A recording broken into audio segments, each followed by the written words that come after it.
Delhi boy meets Pune boy and set up in Bombay, Mumbai. We love the city, so we knew that this is the city for us.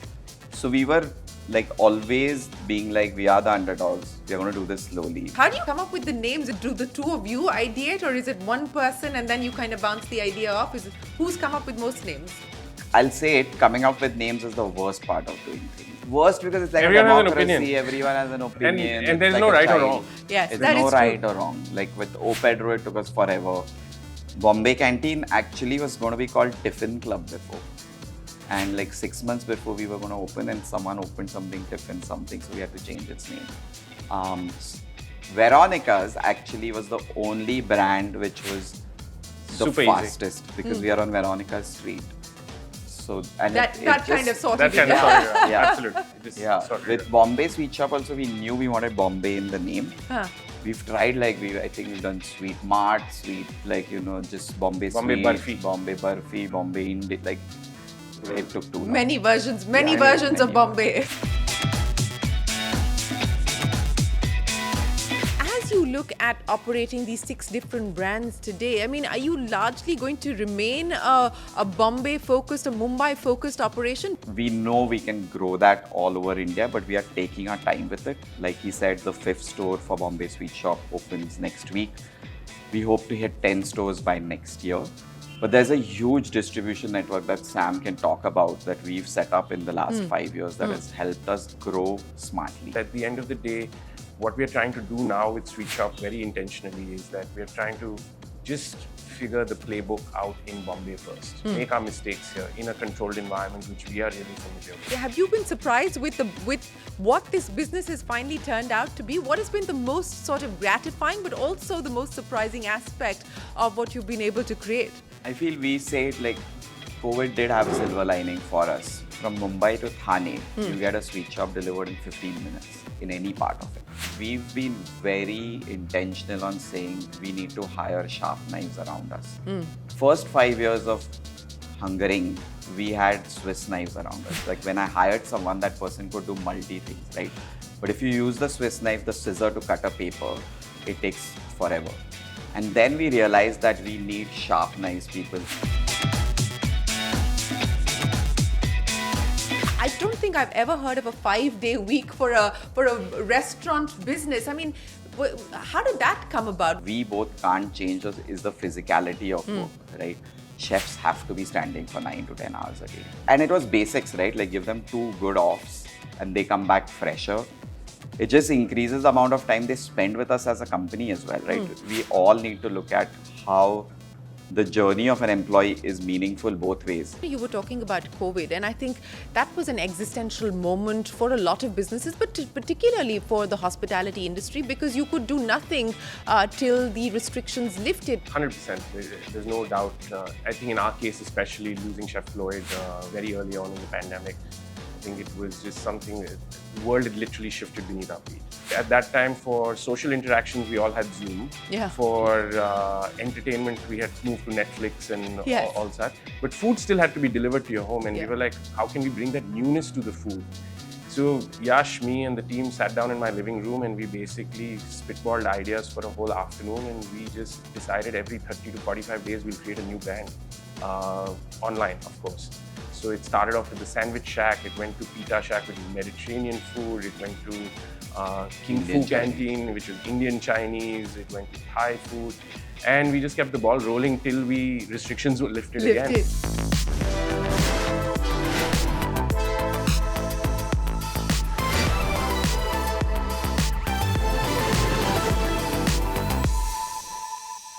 10 years, 6 brands, over 600 employees, 115 crore rupees in annual revenue, and a mission to reimagine Indian food and hospitality for the modern Indian consumer.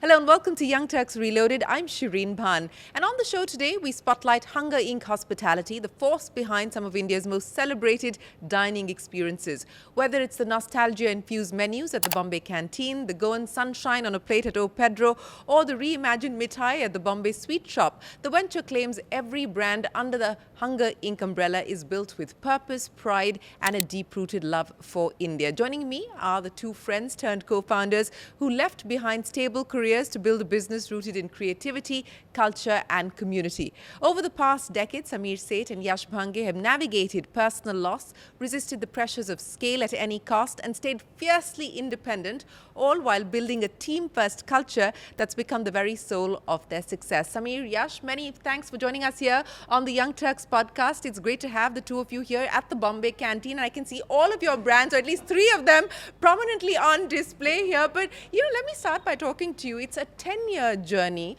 In 2015, everyone was trying to be a tech company. You were trying to do e-commerce, you were trying to do logistics, you were trying to do online travel, dating apps, so on and so forth. What in the world were you thinking about when you decided to get into the hospitality business? Sameer, I'm going to start with you. I guess we didn't know better. But jokes apart, I think this was when Yash and I met in 2010 at Cornell. I think we would joke about the fact that someday we'll go back to India and do our own thing together. And I think both of us were on this journey where we were obsessed with food and everything to do with it. And I think at the end of the day, we were lucky enough to work with some of the best folks in the world. I was in the US, Yash was in Singapore, and I think then the timing was just right. In 2012, we started talking to each other, and over Skype calls at that time, talking about what we will create. And I think that was just the beginning of that journey. So 2012 to 2015, that's the process of ideation to actually turning into reality. What were, as you said, you didn't know any better, and I think you learn with experience. But at that point in time, when you were starting up, what did you think the toughest part would be to set up a food business in India? So I think it's interesting because we were very playing the underdogs, being humble. I remember the same journey you talk about, 2 years to set up the restaurant. When we pitched it to someone, they are like, a bunch of losers is taking you 2 years to set up a restaurant. So we were wary of the fact that both of us are not from Mumbai, right? So we know Delhi boy meets Pune boy and set up in Bombay, Mumbai. And we love the city. So we knew that this is the city for us. So we were always being we are the underdogs, we are going to do this slowly, we are going to do it the right way. But there was a sense of confidence. In 2015, for me, it had already been 8 years of working in the industry. Yeah. So the tipping point for me had reached that, I've worked for someone else for a long time and let's do this on our own. And then knowing Sameer personally and having studied with him, I think we had a deeper relationship. So we knew we were ready for it. But ground realities of it was everyone knows about doing business in India, and we were very aware of it, and we were... And that didn't deter you? It didn't deter us, and I think it was one of those things where I think the other wind beneath our sails was having Chef Floyd with us. Yeah. He was my boss in New York, and I think once we came up with the sort of outline of what eventually became Bombay Canteen, we both were very clear we didn't know how to cook. Can you cook today? Yeah. We both can, but professionally we've never cooked in a professional kitchen. So that focus on product was something which both of us agreed on, and I think at the end of the day, it's eventually you could be my friend, you could be my family. If I serve you 2 bad meals in a row, you're not coming back. And I think getting Floyd to agree to come onto the project was a huge win for us, and in that we had a lot of confidence. So eventually both of us made our way back to India, and on the ground, obviously from the space we're sitting in, I think it took us 13-14 months just to identify it, close it, and actually get going. And I think that was the longest sort of trajectory for one of the tasks to be completed. But after that, we knew once we signed the space, because both of us had been in the industry, worked with some amazing folks, then we knew what we were doing. I think opening the door was not scary at all. Opening the door was not scary at all. But in 2015, when you started, Indian food or a take on Indian food was not the cool thing to do. I mean, typical Indian restaurants have sort of been come in there, eat your meal and exit. I mean, literally that. The decision to actually go down this path, was there ever any doubt on can this work? I always say it is a lot of founders come on podcasts, and when a lot of us hear it, it's intimidating. I feel every founder who starts anything, day one, you have to be naive. Naivety helps because it drives you. You have to be a bit stupid. No plan B. Yeah, there needs to be that, not arrogance, but self-confidence that, Yeah. I have this idea and I'm going to run with it and I'm going to listen to people. But, there is naivety. Like you asked, like, did we ever think this would become a 10-year thing? We wished it would, but did we think it would? We were just hoping. Yeah. So to his point, when we signed this space was when I actually put my resignation papers in Singapore. Huh. Like literally on a WhatsApp call, Sam was like, okay, we've got a letter of intent. I was like, okay, I'm writing my resignation letter. Because we both decided, he had moved from New York, I had moved from Singapore. And that we both moving back without a salary is not the best option here. So he moved back first and started looking for the space. But to your point, like we both had seen the journey of where restaurants were, like especially for him in the United States, for me, Southeast Asia. And the way restaurants were getting more proud of who they are and where they come from. Especially Southeast Asia, we were seeing this love for Southeast Asian cuisines. Younger talent going work the world over, coming back, but focusing on their own food and bringing it to the food that we want today. And we didn't see that happening in India. Yeah. I always say it, even today, like if the three of us suddenly say after this, let's go for lunch, let's have Indian. Yeah. We don't need to look at a menu. Yeah. Like we already know what we're eating. So, how much of the firefighting are you guys doing on a daily basis? And I ask you this from the context of, people watch these businesses from the outside and think that super cool, glamorous. I mean, you're having fun at work. How much fun is it really? It's a lot of fun, but the firefighting never stops. No. We're opening a new Bombay Sweet Shop store next week, and we are in the thick of firefighting right now. Yeah. Just to will anything to get open, it just takes Time, not just perseverance. time, you just need to push through, and that pushing through just requires us to either be pushing our partners or our team or ourselves actually, and really get things done. And I think if there is a deadline we really want to be open on the 15th of August, and therefore it has to get done. That's a big day for you, isn't it? I mean, you've Massive day. kind of curated experiences around that. But Yeah. why is the 15th of August so significant as a day in the journey for Bombay Canteen as well as the two of you? I think the Bombay Canteen started off as a restaurant to celebrate India. And I think when we were sitting down in our first year to say that, how do you celebrate India in the best possible way? There was no bigger day than Independence Day. Right? Growing up, I grew up in Delhi, Yash grew up in Pune, Floyd in Bombay. We were all talking about the fact that, yes, in our neighborhoods, in our schools, this day used to be this patriotic sort of ritual, which had eventually, I think, become almost just like another holiday, another dry day. Yeah. And we were like, how do we bring that feeling of community back? Yeah. And I still remember sitting down with, we had this amazing set of partners. One of them is Please See, which is our design partners. Avinash, who's their founder, kind of came up with this idea. Imagine if you just shut down Bombay Canteen, joined all the tables and served a banana leaf thali and thalis are typically from a region. Yeah. You like serve the thali of India. Yeah. And like just call everyone. I think the first year we served 180 odd people, raised 1.8 lakhs towards education, Teach for India. Last year, we are now helping sort of make Bombay green again with Nature Re and the RPG Foundation.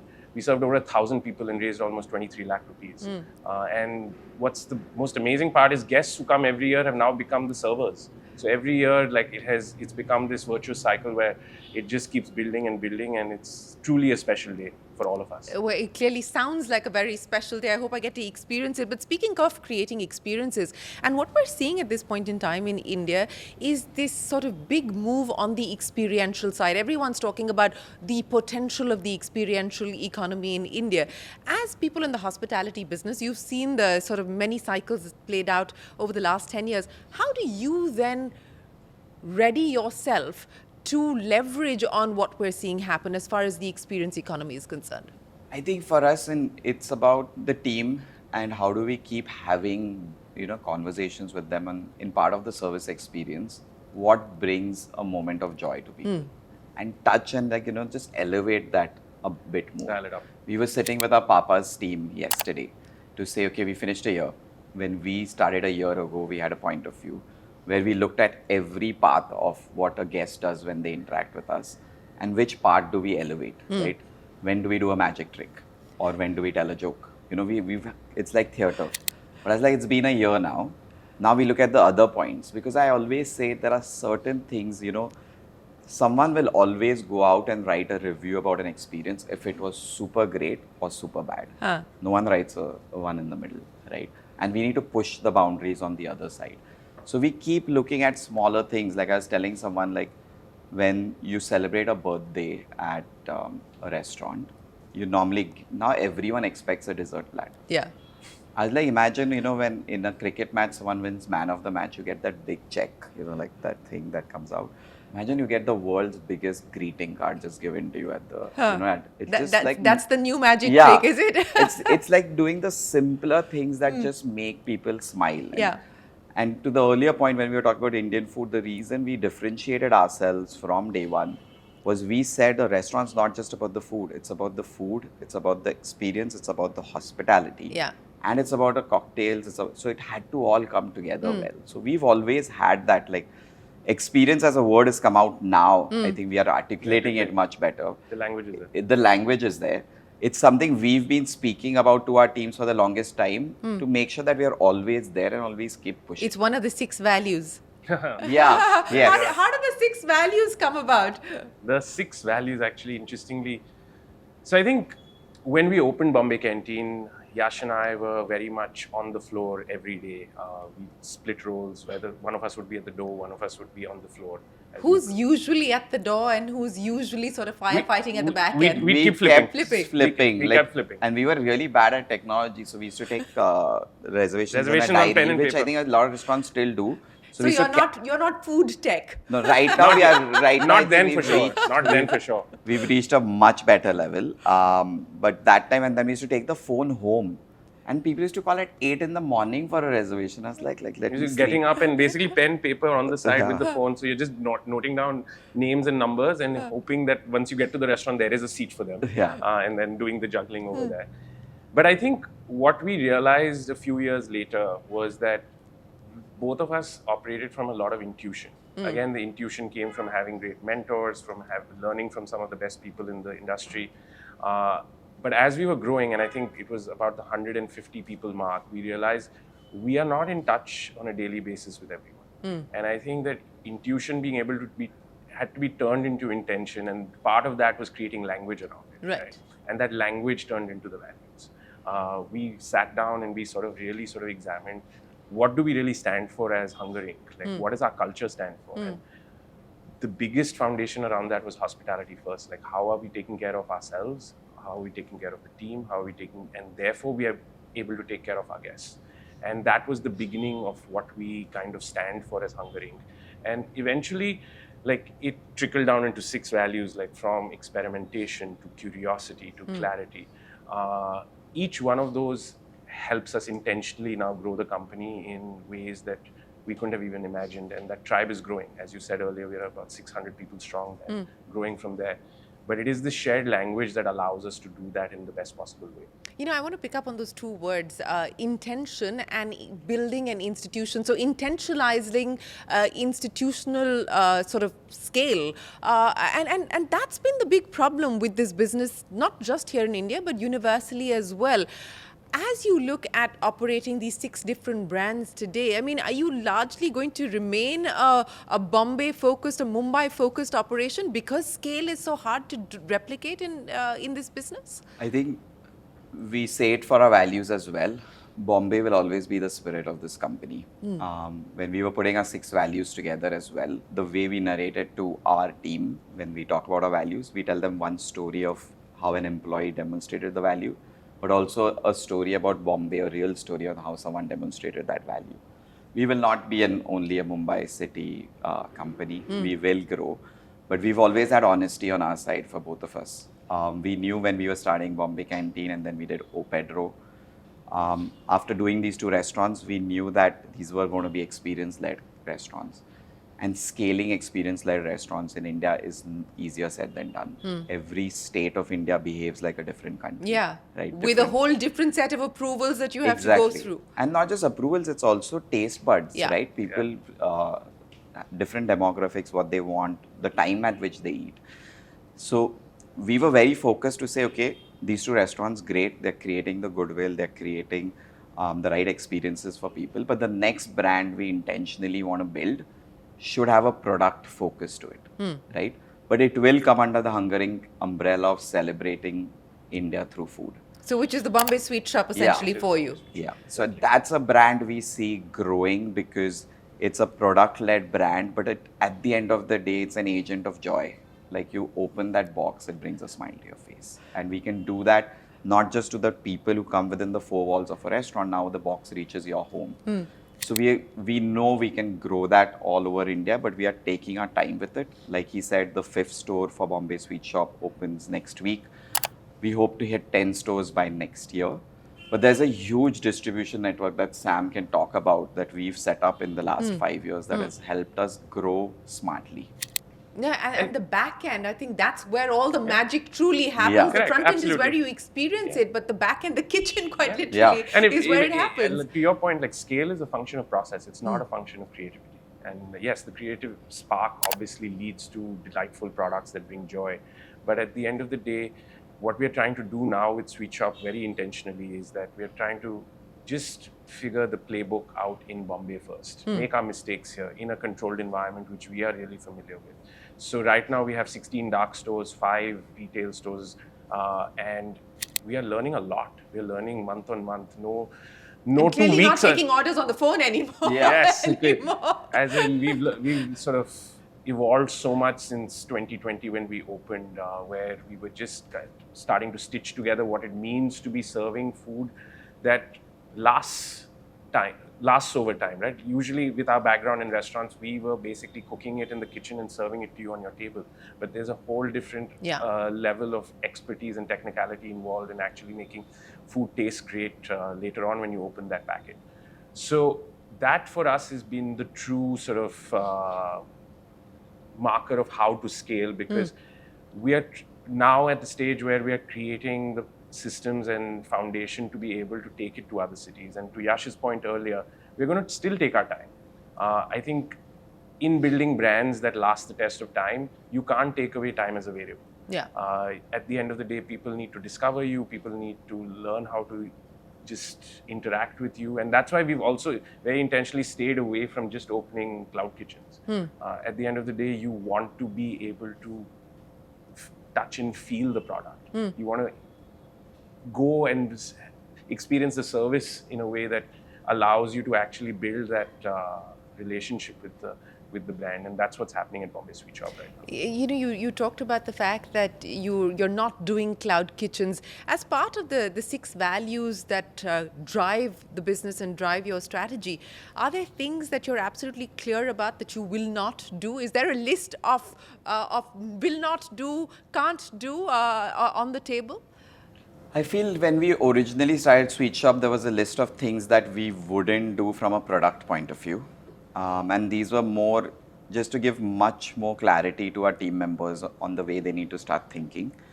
Will not do, I feel the way Hunger Inc. is built, I feel we know there are certain cuisines we won't delve into only because of the way we look at the company itself. But with the Sweet Shop, I feel like we are here to challenge Indian sweets to become super fun again, right? Like that's the idea of it. So we don't want to put those blinders on anymore. There is like the opportunity that we've set ourselves up for with Indian sweets and being able to take that to the world. I always say it, we pass out of Indian airports and there are people busy selling us Swiss chocolates like we've made them. You know, like there's more Toblerone and Milka and Kit Kat at Indian airports than actually in Geneva. It's like it's time we are proud of who we are and start having like our new generation, like the Indian sweets of today being showcased at a international level, and that's what we want to do. So, you know, capital to fund the kind of expansion plans that you have at this point in time, and is the need for capital significant at this point as you look at scaling up? As in the good part about... And there's plenty of appetite there's today 100%. for people to want to bet on this business, absolutely. right?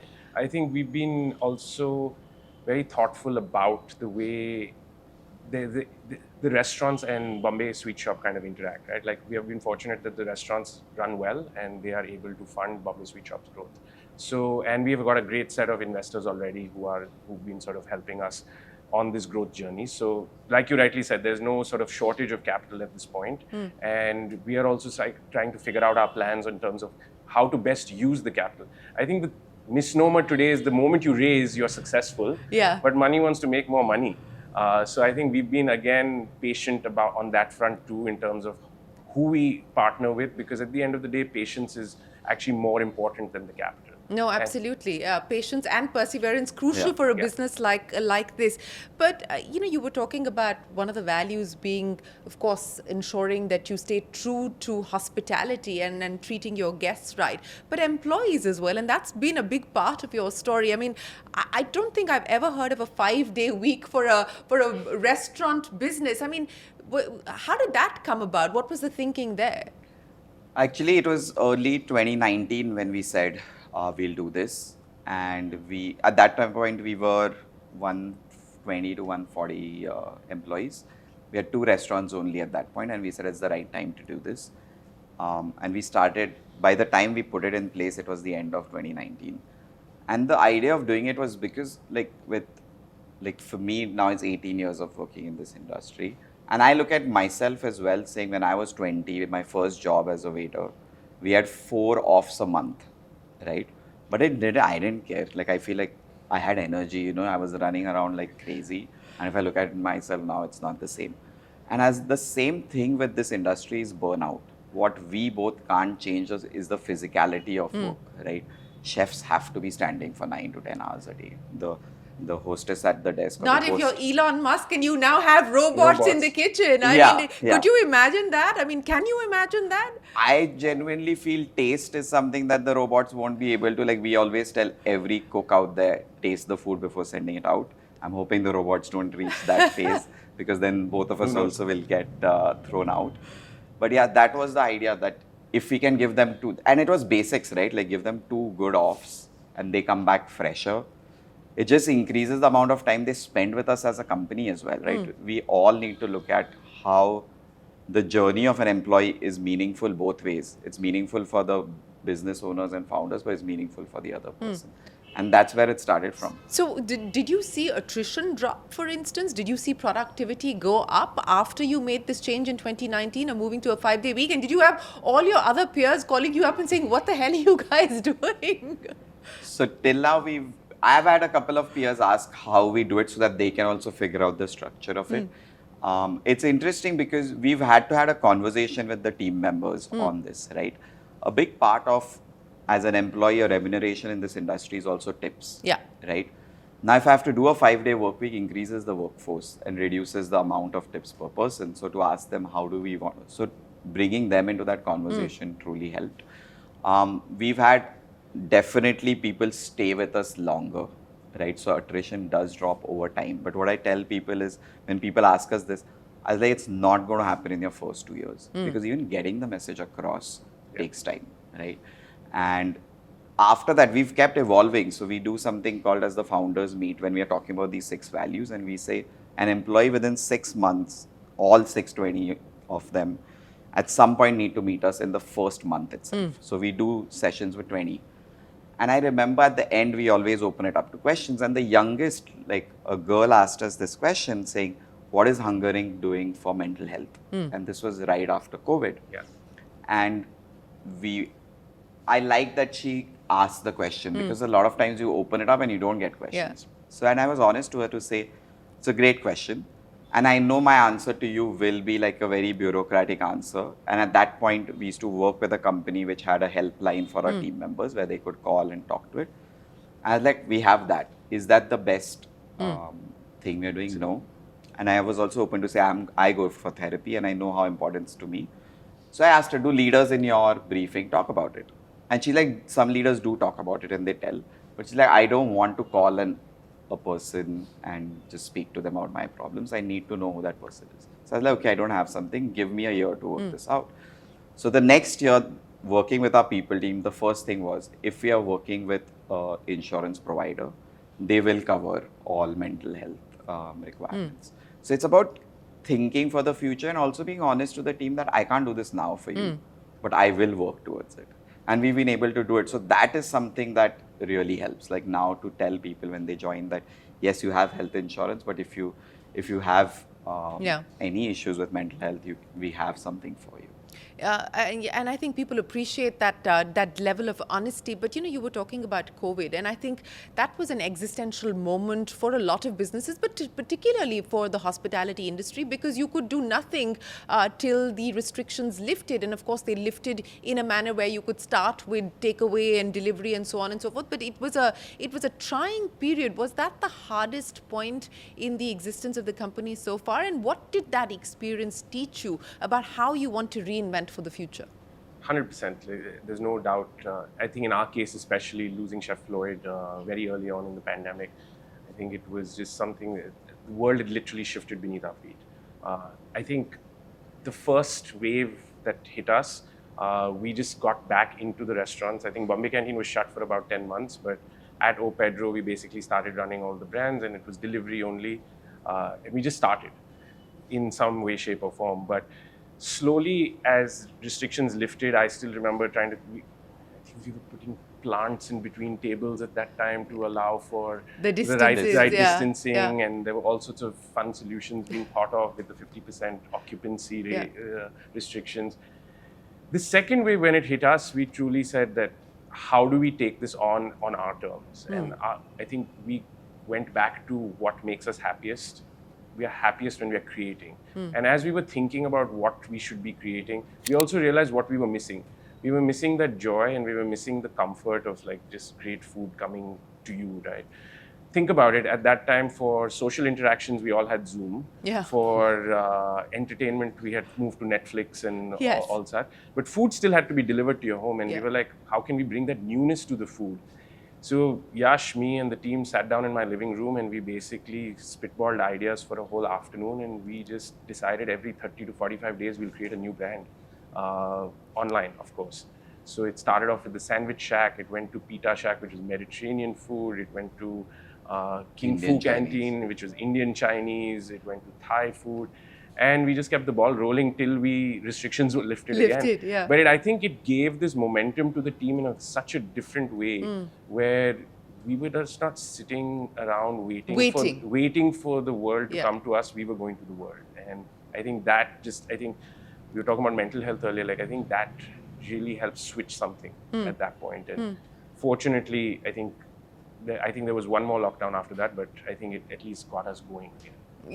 So this mentality that you developed through COVID of not waiting for things to happen to you, but actually, playing offense in many ways. So as you look at where you are today with now Bombay Sweet Shop, Papa's, Veronica's, Bombay Canteen, of course, what is next? I mean, are there ideas that you're playing around with today? And how do you finally zero down on what you want to do? What is the idea that you want to take forward? Is there a process to it?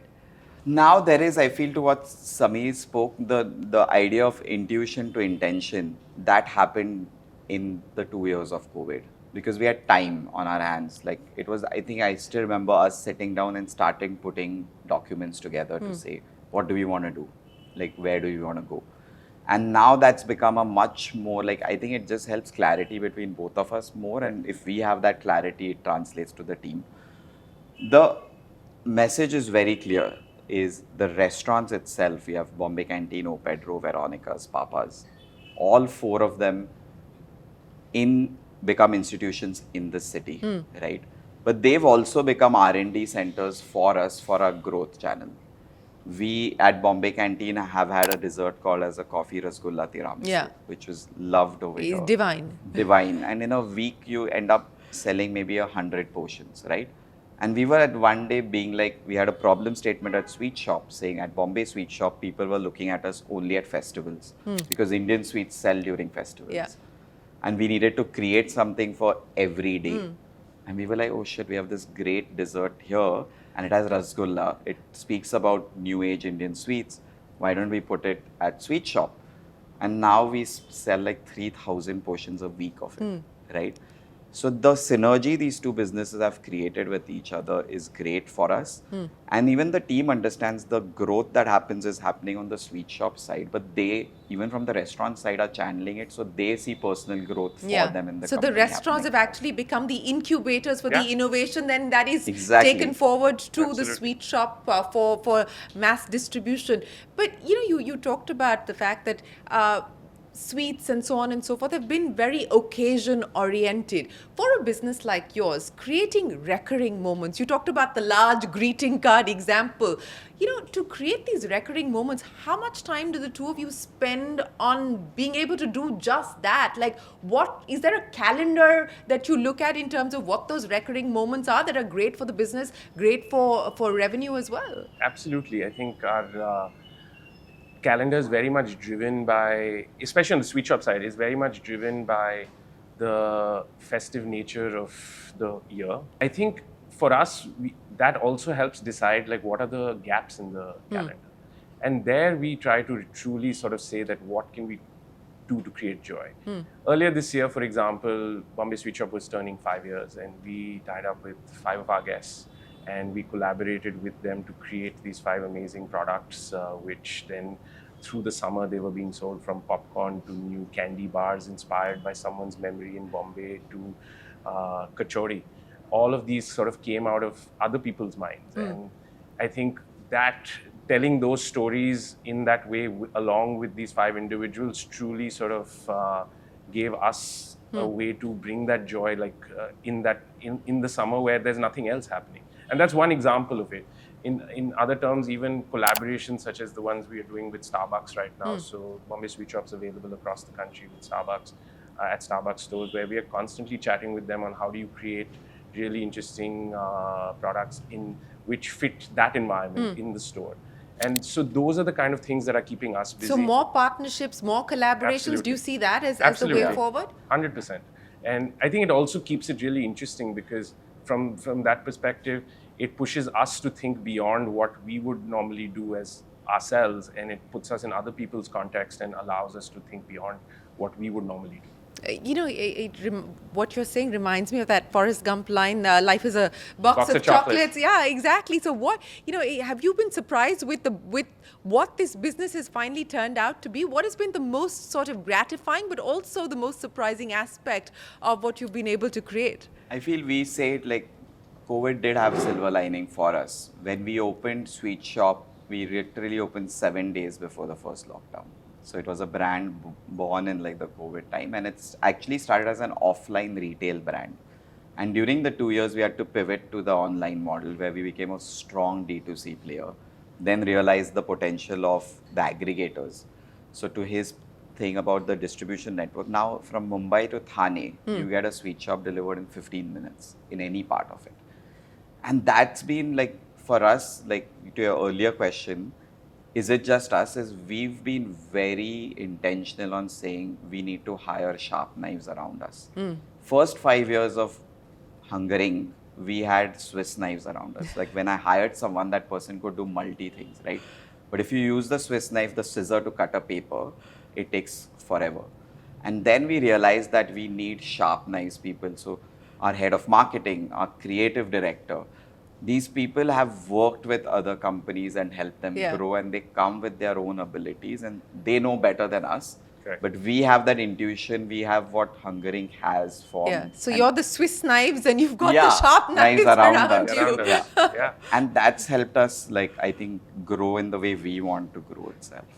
But you talked about distribution. And I think one aspect that's really changed the game is not just e-commerce now, but quick commerce, where you can fulfill expectations in 10 minutes. And how much of that do you see as kind of amplifying the momentum that you've already been able to generate for a business like yours, for the Bombay Sweet Shop, I think for there's a lot of instance? potential.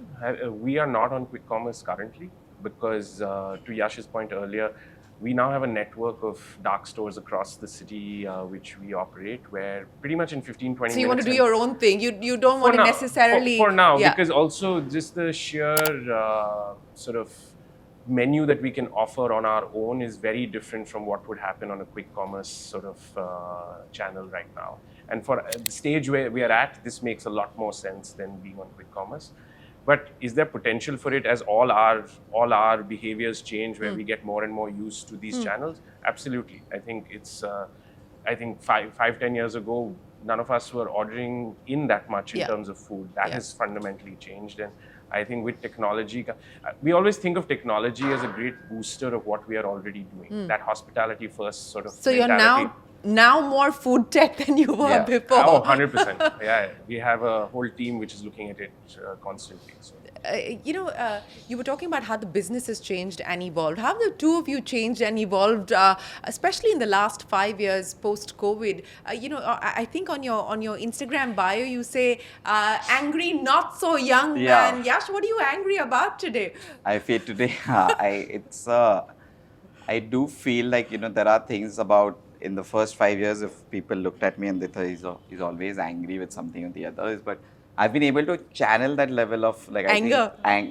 To call it passion now. Like it's not anger, it's just a passion of, there's an eye for detail and I need to be channeling that passion the right way. So was that what you were angry about? I mean, are you an exacting person where I feel like people my can live up to Instagram your is also expectations? Funny Instagram, so I feel like you need to have a personality, right? Like you need to, I feel like... So the angry, not so young man is your personality today, is it? Yes. It used to be a young man, but now it's been like... He's in character. I'm in character all the time, but yeah. How would you describe yourself?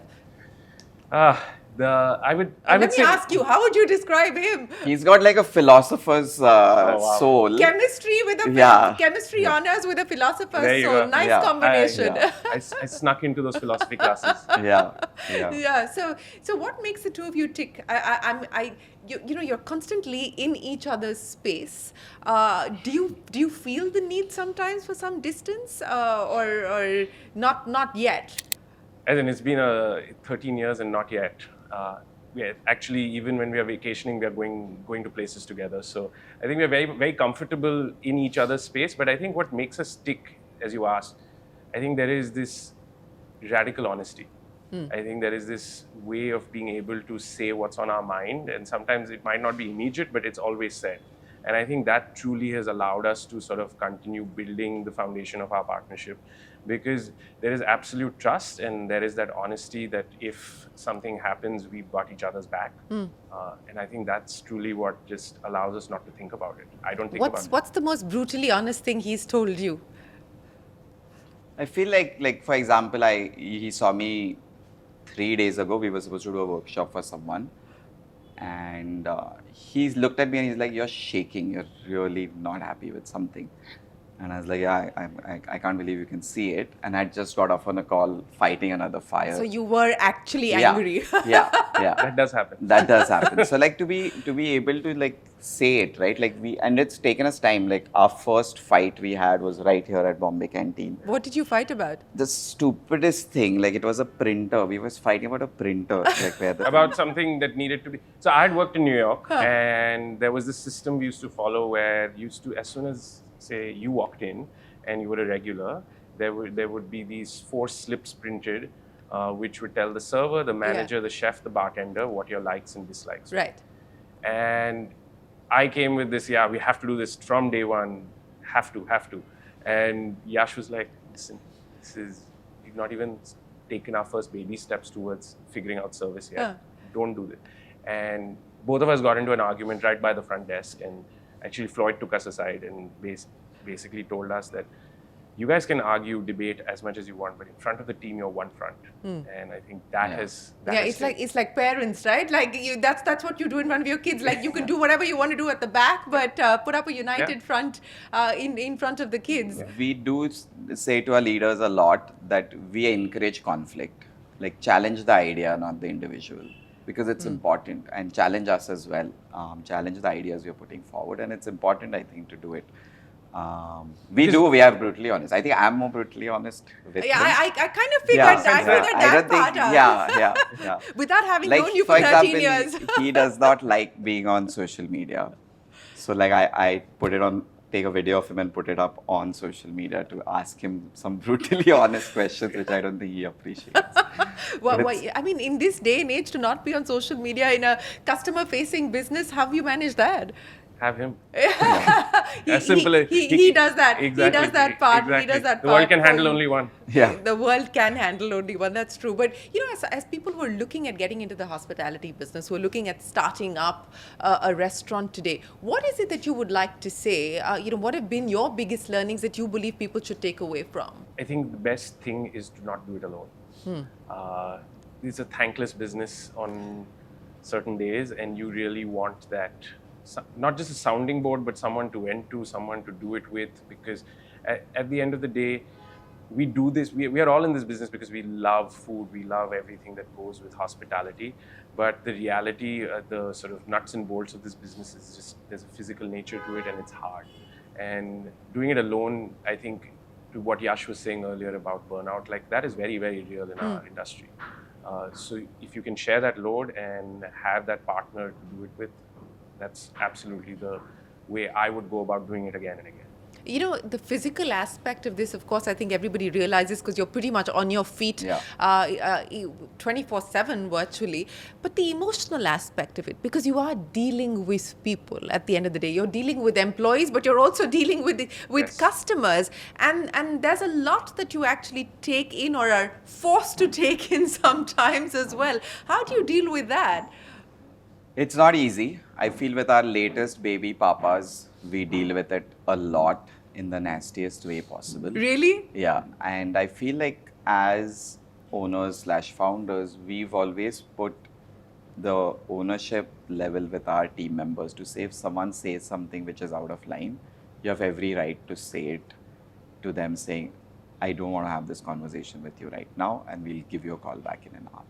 And you don't need to put up with it, right? So there are certain guests, like I remember first 6 months of Bombay Canteen, there was an entitled guest throwing his weight around, and one of the managers came to Sam saying, I'm having it very difficult to manage with this guest.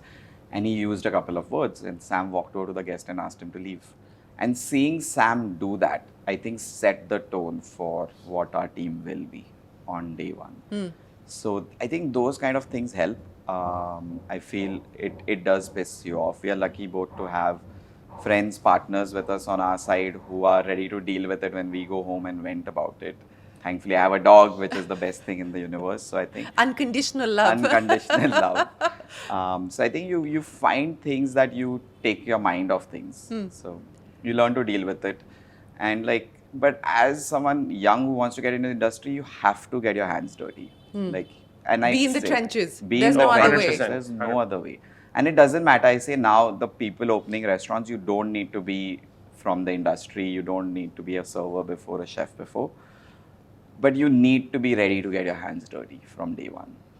Yeah, I think, I come from the same school of thought. I think you've got to be in the trenches quite And because you're not literally. going to figure out what's going wrong otherwise. Yeah. Yeah. As in one of the examples, so I didn't have a background in restaurants and went through sort of marketing and finance kind of roles in India before moving to the US. And the best piece of advice I got was get your hands dirty.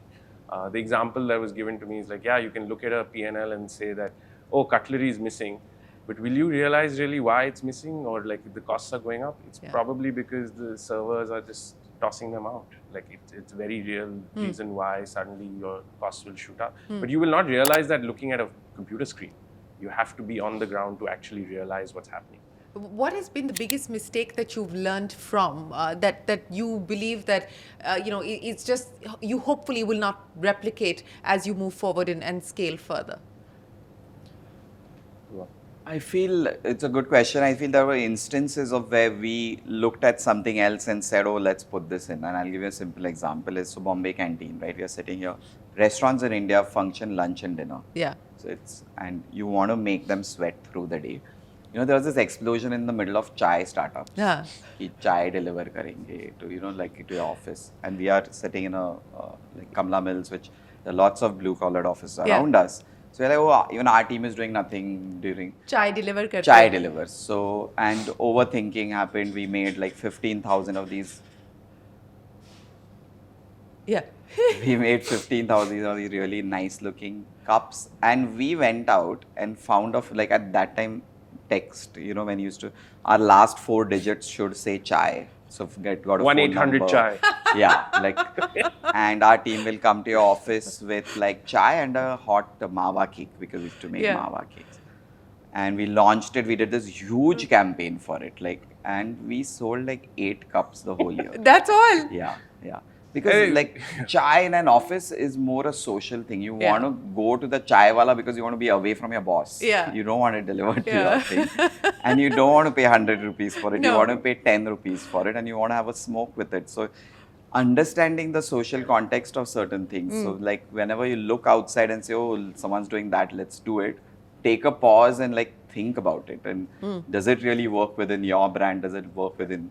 So I think that moment, and we've written some of our case studies down just to like tell our team about it, that we've learned this the hard way. So try not making the same So mistakes again. what are some of the other case studies? This is interesting stuff. 1-800-CHAI is a fabulous case study that people I mean, should take away from. it all boils down to context, right? Like, and I think one of the things we've learned, to your earlier point, is like, how do you constantly question why should this exist in India? One of the case studies which happened very early on was as soon as we signed Bombay Canteen, our landlord sat me down again over chai. But he was like, Sameer, beta, ek cheez yaad rakhna. Lala is desh mein Bentley khareedne bhi jata hai, to pehle puchta hai mileage kitni hai. That's true. It's a great lesson in pricing in India. Yeah. Like, irrespective of which strata of society you're from, you're constantly looking at value, and that has informed pretty much what we have done across every brand. Once you're able to establish value, you can sort of go up that sort of pricing curve, but not in the beginning. And Has that changed today, though, the way that people look at the price-value equation? I feel they are now ready to pay more for a better experience because they've realized by traveling a lot more what a good experience outside look like. Like the value add when you say like we use better ingredients, I think 10 years ago was lost. Now I think slowly that's coming in and it's good to see. But they still want value. You can't be exorbitantly priced. We say it with all our brands. The way we open, we are always in whichever strata they are, the brand needs to be value driven for that strata itself. But we've had some interesting case studies. We've tried, sometimes people don't see it from the outside, Yeah. but we've tried doing a lot. We tried doing something called as a canteen bakery. Again, came from like more a New York thing, right? You know, most restaurants in New York will have a deli section. Yeah. So when you're walking out, you walk out with this. So a huge part of Bombay Canteen in that corner there used to be like a really nice display called as the Canteen Bakery. Again, came from that, how do we make that extra 100 rupees, right? Just greed and capitalism. And 2 years later, we had to break it down because like, again, zero sales coming out of it. And again, that mentality that if people are coming to restaurants in India, they're coming to meet their friends, they are in that moment, and when they pay the bill, They're out of there. they're out of there. Yeah. They're not like hanging Yeah. around. they're not hanging around at all. So like those clear messages that your consumer is sending you, I think it was so important. Like case study for us is when we did delivery, we used to do it ourselves for Sweet Shop with like when Diwali, Physically, like, physically. the two of you. Okay. So put it in the car, take it. And we were lucky, like you're privileged, I'm at least driving my own car, Sam next to us. Where it helped us was, and I have photos of this, is our car is filled with the bags. And there was a packaging slip, like e-commerce time, stuck on it. But when we used to reach each order, to figure out which order is for that address, like simple things like that. And we were like, okay, if we are facing this problem, how does the rider like keep opening, like because he's taken 8 orders and gone out. So how do we make that packaging slip better? Then look back at the tech. That, like every Diwali, we still do deliveries only because now we have an app for our team members. You realize even simple things like how do I make it faster, because a lot of them will not have 4G on their phone and stuff like that. You only realize this by doing like being in the trenches. Being in the trenches. So is there a place that you sort of, you're blown away with today, which is not one of your own, and that inspires you to do something new and creative? I think there are definitely many spaces that we've seen of late, especially on the product side. Like I think Manam Chocolates is one of them, where I think when the first time both Yash and I visited in Hyderabad, it was unbelievable to see the scale at which that chocolate factory had been created. And I think it was a leaf out. It was close to our hearts as well, because at Baikala, where we produced Bombay Sweet Shop, it was one of those things where our design brief to the team was, imagine if Willy Wonka had a mithai factory, what would it look like? So I think there's so much talent moving back to India today, where you're seeing and it's not just the larger formats, even just great niche food happening, which is amazing. In Bangalore, for example, there is Naru, which is an amazing ramen shop. Like the focus with which just one product, see that, and it's delicious every time. So I think there's a lot that's happening, which is inspirational. So Bombay Canteen, O Pedro, Veronica, Papa's, is there a favorite? My favorite, O Pedro. Really? Why? We started. I thought you'd give me like, no, we don't have favorites. No, I do. Now I realize this will be shown to my team members also, because they know I say it in meetings, and maybe I shouldn't have said it. But it is. To quickly give you the reason why we did Goan food is BKC, for people listening, Bandra Kurla complex is like glass and steel buildings. It's like the commercial district of India, of Bombay, but it doesn't have a soul. Right? Bombay's architecture is Art Deco. There is history to it, and there's always a soul to it. And we said that we've always said it, that if we start a brand in a location, lunch is what pays the bills. You have to make the community, the neighborhood around you, to come there for lunch. And we're like, people who work in these glass and steel buildings, like, it's cool to have this corporate office for a week. Yeah. But like a month later, you are like sleeping on your keyboard during lunchtime. And for most Indians, like, if you close your eyes and you want to be transformed to a place that will just bring a smile to your face for 5 minutes, it's Goa. It's your happy place. It's everyone's happy place. And I studied in Goa. Like, people have gone there for honeymoons, spring break, vacations. So we're like, can we bring a little piece of Goa and make it the happy place for Bandra? So I feel like it's been a restaurant that's never taken itself too seriously. But at the same time, the food, the drink has been like, it's something I enjoy the most. Do you have are you going to now be a little bit more honest and say, do you have a favorite place? For me, Veronica's. I think that morning cup of coffee as well as just breakfast, it just hits the spot. And I live very close to it, so I think. So that certainly helps. How do you come up with the names? Is there do the two of you ideate, or is it one person and then you kind of bounce the idea off? Who's come up with most names? No, I don't think so. But I'll say it. Coming up with names is the worst part of doing things. Yeah. Yeah, the hardest or the worst? Worst, because it's like everyone a democracy. Everyone has an opinion. And there's no right or wrong. Yes, there's that is no true. right or wrong. Like with O Pedro, it took us forever. Bombay Canteen actually was going to be called Tiffin Club before. And like 6 months before we were going to open, and someone opened something, Tiffin something, so we had to change its name. Veronica's actually was the only brand which was the super fastest easy. because we are on Veronica Street. So and that kind of sorted That kind it of out. sorted it out. Yeah. Absolutely. It just sorted it With out. Bombay Sweet Shop also, we knew we wanted Bombay in the name. Huh. We've tried I think we've done Sweet Mart, Sweet, just Bombay Bombay Sweets, Barfi. Bombay Barfi, Bombay Indi, it took too long. Many versions of many Bombay. Correct. Yeah. And then finally, so are we going to see a Delhi sweet shop anytime soon? It'll be Bombay Sweet Shop in Bombay Delhi. Sweet Shop In in Delhi. Delhi. In Delhi. So Exactly. none of your Delhi upbringing is going to be converted into a restaurant No, or, much to my or a parents. product of any kind. Yeah, No? they've been trying.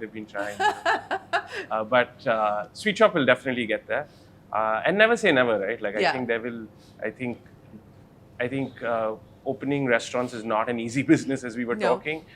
That's why I think Bombay Canteen, O Pedro, Papa's, they'll all have their roots in Bombay, because I think it allows us to control that consistency, and which allows people to keep coming back for more. The moment you go geographically wide, it just becomes harder. Well, we wish you the very best of luck with your future plans. And as you pointed out, for a business to be able to scale, it requires strong roots. And perhaps that's what you've been able to do in the last 10 years here with the 6 brands that you've created. And we look forward to hearing more from you about the expansion and seeing more of you in other parts of the country as well. With that, it is time for us to wrap up this edition of the Young Turks Reloaded podcast. From all of us here on the program. Thanks very much for watching. If you enjoyed the conversation, then send us your feedback and we will bring you a lot more right here on CNBC TV 18. For now, goodbye and thanks for watching.